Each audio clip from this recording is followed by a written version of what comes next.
ನಮಸ್ಕಾರ. CBS news ವಾರ್ತೆಗಳಿಗೆ ಸ್ವಾಗತ. ವಾರ್ತೆಗಳ ವಿವರ.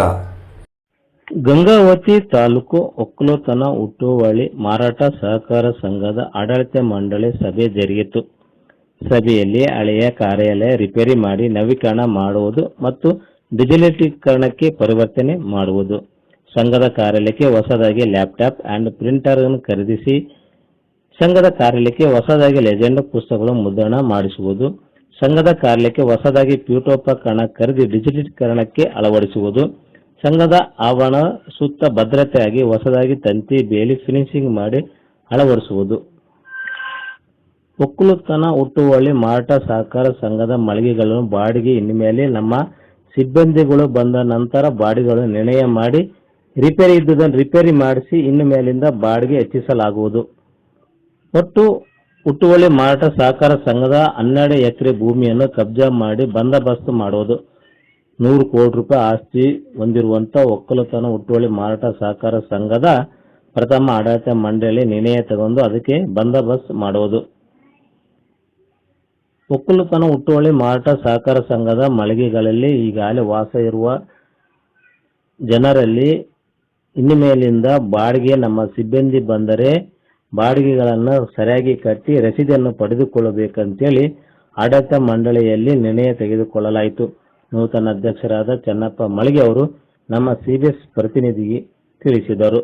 ಇದೇ ಸಂದರ್ಭದಲ್ಲಿ ಒಕ್ಕಲುತನ ಹುಟ್ಟುವಳಿ ಮಾರಾಟ ಸಹಕಾರ ಸಂಘದ ನಿರ್ದೇಶಕರಾದ ಚಂದ್ರಶೇಖರ್ ಗೌಡ ಯಡೋಣ, VSSN ನಿರ್ದೇಶಕರಾದ ಮಲ್ಲಾಪುರ್, ಅಧ್ಯಕ್ಷರಾದ ಮಂಜುನಾಥ್, ಕೆಸರಟ್ಟಿ VSSN ಮಾಜಿ ಅಧ್ಯಕ್ಷರಾದ ಶರಣಪ್ಪ ಕೌಟ್ಗಿ, ಒಕ್ಕಲುತನ ಹುಟ್ಟುವಳಿ ಮಾರಾಟ ಸಹಕಾರ ಸಂಘದ ಮಾಜಿ ಬಸವನಗೌಡ ಮಲಗಿ, ಮಾಜಿ TP ಸದಸ್ಯರಾದ ಹನುಮಂತಪ್ಪ ಉಪ್ಪಾರ್, SDMC ಬಾಲನಗೌಡ ಅಂಚಿನಾಳ್, ಬಸವರಾಜ್ ಪಾಟೀಲ್, ಮಾಲಿ ಪಾಟೀಲ್ ಅವರು ಇದೇ ಸಂದರ್ಭದಲ್ಲಿ ಉಪಸ್ಥಿತರಿದ್ದರು.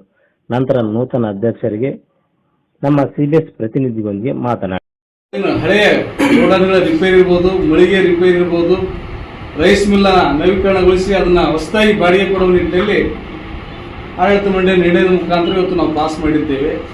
ಇವತ್ತು ಸಂಸ್ಥೆಗೆ ಸಂಬಂಧಪಟ್ಟಂತೆ ಇವತ್ತು ಸುಮಾರು 21 ಗೋಡನ್ಗಳು ಇವತ್ತು ಗಂಗಾವತಿ ಮತ್ತು ಹಳ್ಳಿ ಗ್ರಾಮಾಂತರದಲ್ಲಿ ನಮ್ಮ ಆಸ್ತಿ ಇತ್ತು.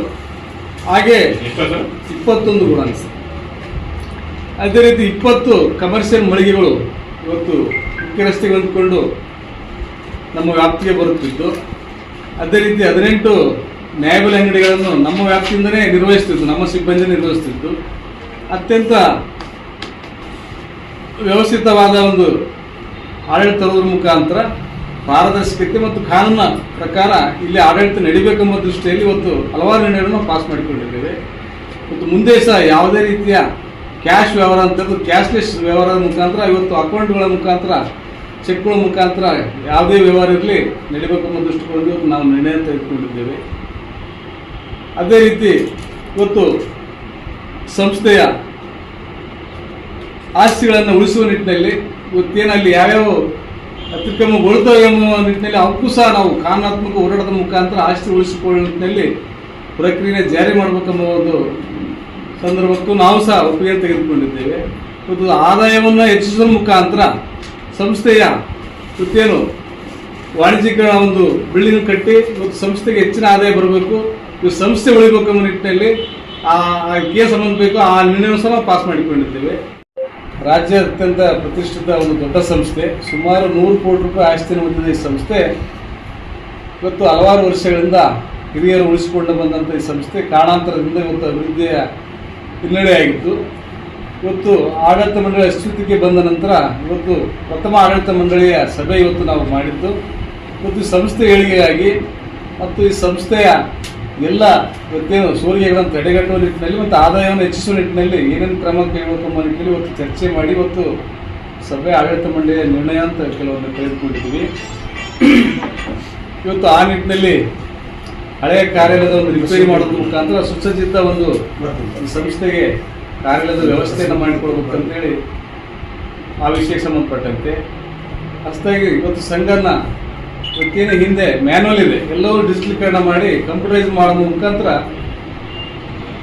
ಸಂಸ್ಥೆನ ಇವತ್ತು ಡಿಜಿಟಲೀಕರಣಗೊಳಿಸುವ ಒಂದು ನಿಟ್ಟಿನಲ್ಲಿ ಲ್ಯಾಪ್ಟಾಪ್, ಕಂಪ್ಯೂಟರ್, ಪ್ರಿಂಟರ್ ಇವರು ಖರೀದಿಗೊಳಿಸುವ ನಿಟ್ಟಿನಲ್ಲಿ, ಅಷ್ಟೇ ಇದ್ರೆ ಹೊಸ ಲೆಕ್ಚರ್ ಬುಕ್ಗಳನ್ನು ತೆಗೆದುಕೊಳ್ಳುವ ನಿಟ್ಟಿನಲ್ಲಿ, ಹೊಸದಾಗಿ ಕಾರ್ಯಾಲಯಕ್ಕೆ ಪೀಠೋಪಕರಣ ಇರ್ಬೋದು ಮತ್ತು ಏನು ಅವಶ್ಯಕತೆ ಇದೆ ಅವೆಲ್ಲ ನೂತನ ಒಂದು ಪೀಠೋಪಕರಣ ಖರೀದಿಸುವ ನಿಟ್ಟಿನಲ್ಲಿ ಇವತ್ತೇನು ಸುಮಾರು 12 ಎಕರೆ ಇರುವಂಥ ಈ ಭೂಮಿ ಇವತ್ತು ಕಾರಣದಿಂದ ಸುತ್ತ ಒತ್ತುವರಿ ಆಗುವ ನಿಟ್ಟಿನಲ್ಲಿ ಇರುವ ಕಾರಣಕ್ಕೆ ಸುತ್ತ ಫಿನ್ಸಿಂಗ್ ಇವತ್ತು ಬೇಲಿ ಹಾಕಿ ಒಂದೇ ಗೇಟ್ ಮುಖಾಂತರ ಸಂಸ್ಥೆ ವ್ಯವಹಾರ ನಡಿಬೇಕೆಂಬ ಒಂದು ನಿಟ್ಟಿನಲ್ಲಿ ಇವತ್ತು ನಿರ್ಣಯವನ್ನು ಪಾಸ್ ಮಾಡಿ ಅವರು ಅನಿರೀಕ್ಷಿತವಾಗಿ ಅಧ್ಯಕ್ಷ ಆಗಿ ಜನಸಾಮಾನ್ಯರಿಗೆ, ರೈತರಿಗೆ ಏನು ಹೇಳಕ್ಕೆ ಬಯಸ್ತಾರೆ? ಈಗೆಲ್ಲ ಕೋಟಿಗಟ್ಟಲೆ ರಸಗೊಬ್ಬರ ಮಾರಾಟ ಆಗ್ತಿತ್ತು, ಈಗ 20,000 ರೂಪಾಯಿ ಆದ್ರೂ ಇಲ್ಲಿ ರಸಗೊಬ್ಬರ ಮಾರಾಟ ಆಗ್ತಿಲ್ಲ. ಈಗ ಕಾಳ ಸಂಖ್ಯೆಯಲ್ಲಿ ರಸಗೊಬ್ಬರ ಮಾರಾಟ ಆಯಿತು. ಕಳೆದ ಸಲ ನಮ್ಮ ರೈತರು ತೊಂದರೆ ಅನುಭವಿಸಿದ್ರು. ಸರ್ಕಾರಿ FID ತಂದುಬಿಡಿದೆ. ಹಣಿಗೆ ಇದ್ದವರಿಗೆ ಎಕರೆಗೆ 1 ಚೀಲ ಅಂತ ಮಾಡಿದೆ. ಇವತ್ತು ಫ್ಯಾಕ್ಸ್ ಇರ್ಬೋದು, ಫರ್ಮ್ ಇರ್ಬೋದು, ಡಿಸಿಯವರೇ ಕುಂತ್ಕೊಂಡು ಎಲ್ಲಿ ನಾಟಿ ಆಗ್ತದೆ ಅಲ್ಲಿ ಗೊಬ್ಬರ ಸಪ್ಲೈ ಮಾಡ್ತಿದ್ದಾರೆ. ಅದು ಕಾನೂನಾತ್ಮಕ ನಡೀತಾ ಇದೆ. ಎಲ್ಲರಿಗೂ ಸಮರ್ಪಕ ಗೊಬ್ಬರ ತಲುಪ್ತಾ ಇದೆ. ಇವತ್ತು ಇನ್ನೂ ನಮ್ಮಲ್ಲಿ ನಾಟಿ ಆಗಿಲ್ಲ. ಇವತ್ತು ನಾಟಿ ಆದ ತಕ್ಷಣ ಇವತ್ತು ಕೇಳಿ ನಾಳೆ ಗೊಬ್ಬರ ಕೊಡಕ್ಕೆ ಅವ್ರು ರೆಡಿ ಇಲ್ಲ. ನಮ್ಮ ಸರ್ಕಾರ ಇರ್ಬೋದು, ನಮ್ಮ AD ಅವರು ಇರ್ಬೋದು, DC ಅವರು ಇರ್ಬೋದು. ತಮ್ಮ ಇಲಾಖೆಯಿಂದ ರೈತರಿಗೆ ಏನು ನಮ್ಮ ಸಂಸ್ಥೆಯಿಂದ ನಮ್ಗೆ ಏನು ಗೊಬ್ಬರ ಬೇಕು ಡಿಮ್ಯಾಂಡ್ ಕೊಟ್ಟಿದ್ದೀವಿ. ಇಲ್ಲಿ ರೈತರು ಯಾರೇ ಬಂದ್ರು ಸಹ ಈಗ ನಾಟಿ ಆದ ಪ್ರಾರಂಭದಲ್ಲಿ ಅವ್ರ ಗೊಬ್ಬರ ಸಮರ್ಪಕ ಕೊಡೋ ವ್ಯವಸ್ಥೆ ನಾವು ರೆಡಿ ಇಟ್ಕೊಂಡಿದ್ದೀವಿ.